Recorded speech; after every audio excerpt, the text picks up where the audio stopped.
Hello again, world. Justin Tucker here, moving forward with our video tutorial series on Drupal 7 convention and membership website. In this video, we're going to talk about the meal product display, since registered events or registration events oftentimes have meals, and it's going to be very similar to shirts in that there's going to be different variations. I think for our purposes, the variation for meals is going to be three things. We have meal day, one first day or second day, assuming it's a 2-day event. We're also going to have meal time, I guess, or maybe type is what I've called it already. And I think that is breakfast, lunch, and dinner.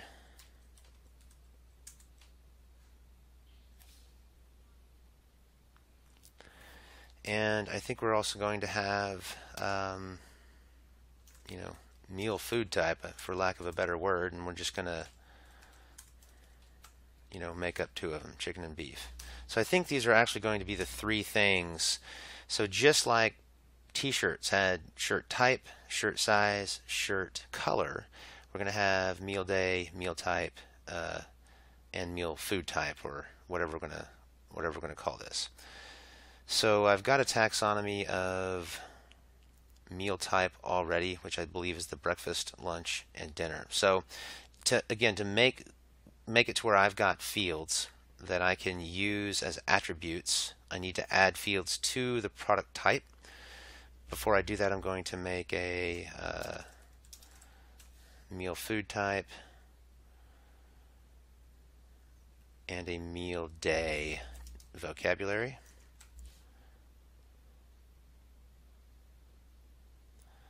I'm just going to, in meal day, in case it's a long event,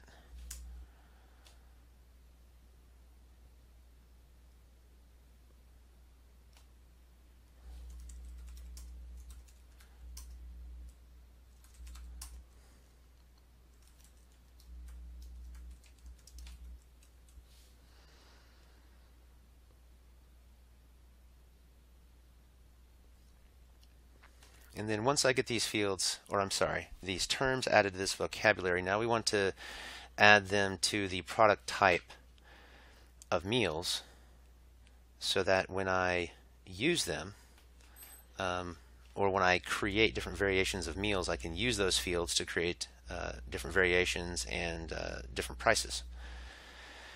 So let's see, we have meal day. We're going to reference our term and choose meal day. And again, the key here is this box has to be checked.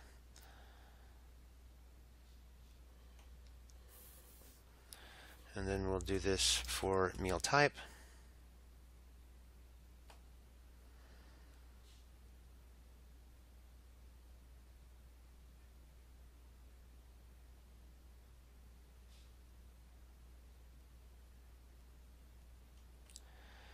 And then again, check this.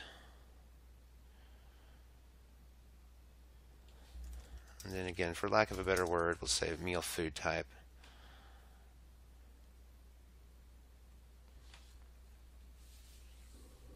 And before well, actually I did say this field. So meal food type. Check that box. Save it.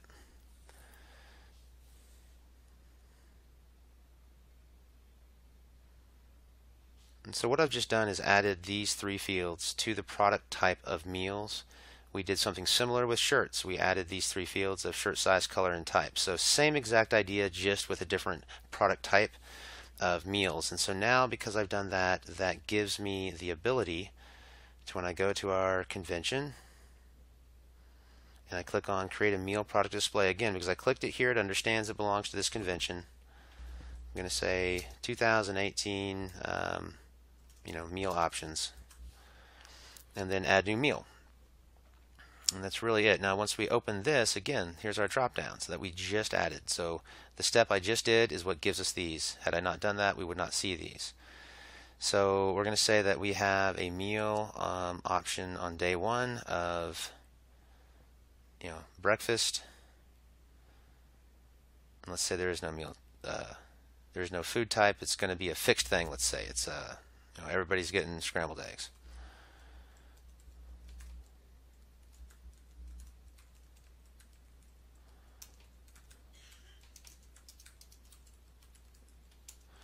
And we'll call this, I don't know, $10.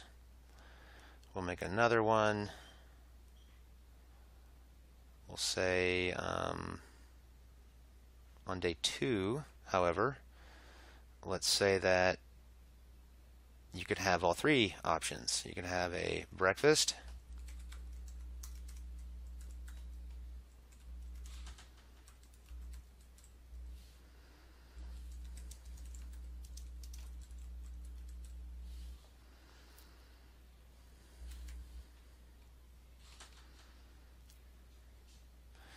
and let's pretend you could also on day 2 get lunch.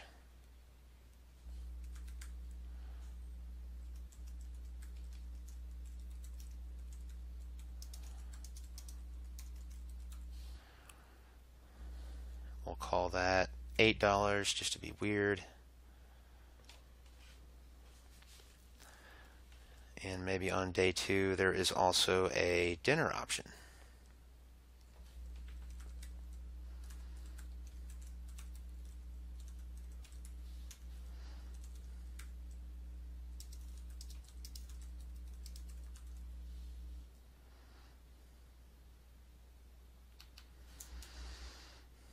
And we'll call that $12.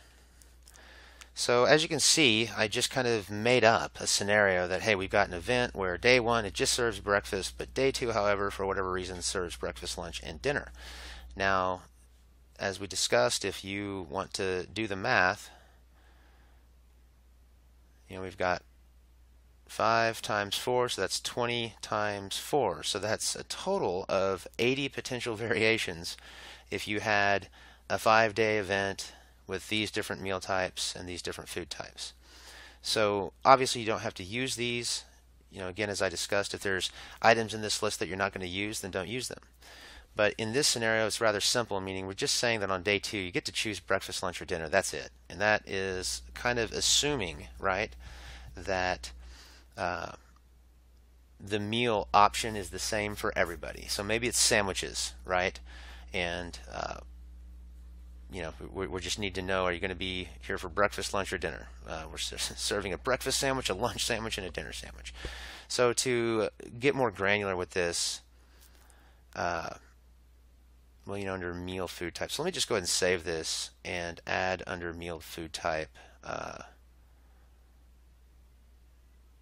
breakfast. Let me go to my taxonomy, meal food type, add term.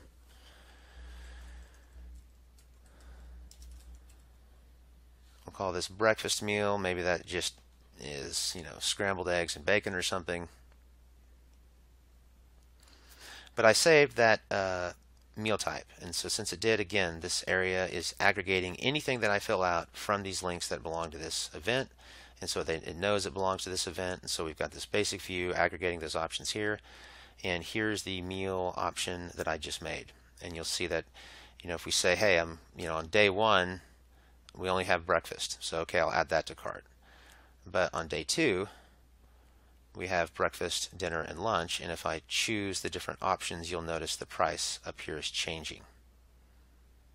All right. So to get more granular with this, let's say that on day 2,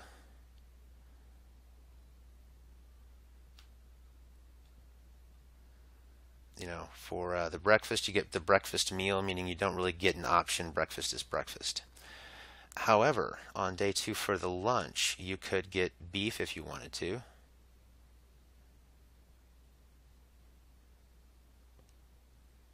Okay. But let's say that the lunch option has chicken and beef options. So we actually need to add another one here of day 2, lunchtime, chicken.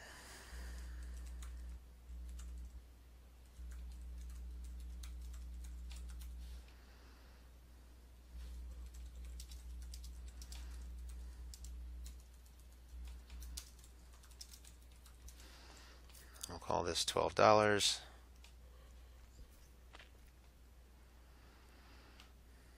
Okay. And let's say we've got the same thing for dinner here. So let's say dinner also we have a beef.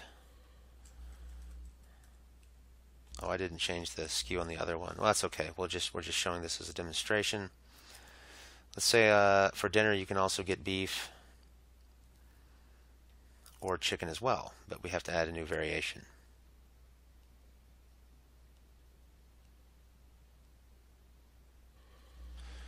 So 2018, day 2, dinner, chicken. 2018, day 2, winner, chicken dinner. And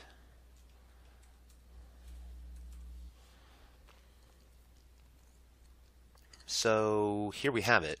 Again, this is just around a fictitious scenario of day 1. In fact, we can go in here and select just breakfast meal if we want. So what we're saying is that, yeah, we've got a 2-day event here, and day 1 you only get breakfast if you want it, and then here is the other meal options you have. We have one breakfast option on day 2, which again is like the breakfast option for day 1. No variations there. But for the lunch options on day 2, we have beef or chicken, and for the dinner options on day 2, we have beef or chicken. So once we save this, we'll be able to see how that manifests to the user to be able to pick the right combination and add it to the cart. As I've mentioned in the other videos, this is really flexible to allow someone to add a meal or an extra meal as an a la carte item or just separate, in addition to the meal that may come with a registration package or a ticket that's purchased. So let me change this to where we can link back to our event.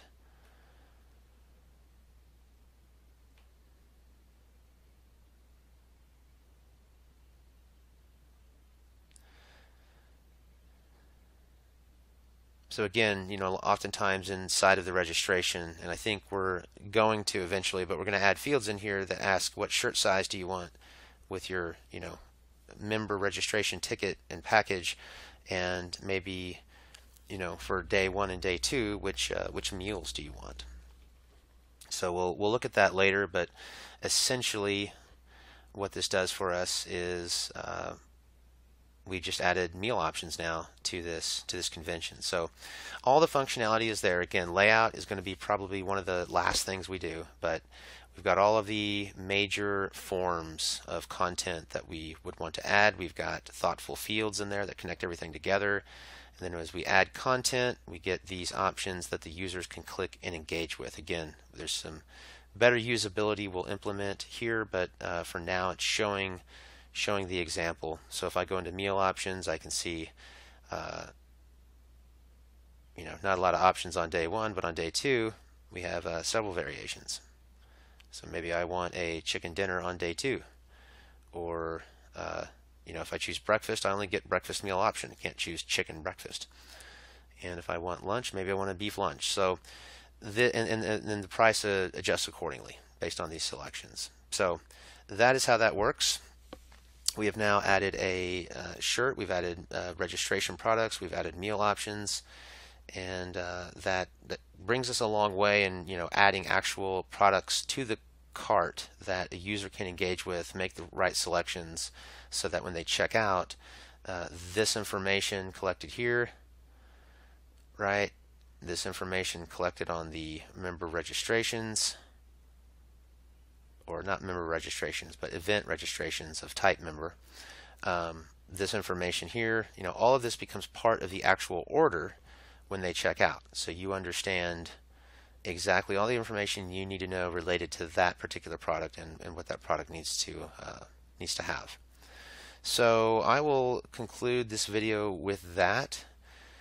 Here's kind of the content we've got going so far on this fictitious event, and in the next video we'll keep developing this idea out. If you like these, please subscribe. I hope to make more. If you have any thoughts, comments, or questions, please reach out. Otherwise, I will see you on the next video. Thanks for watching.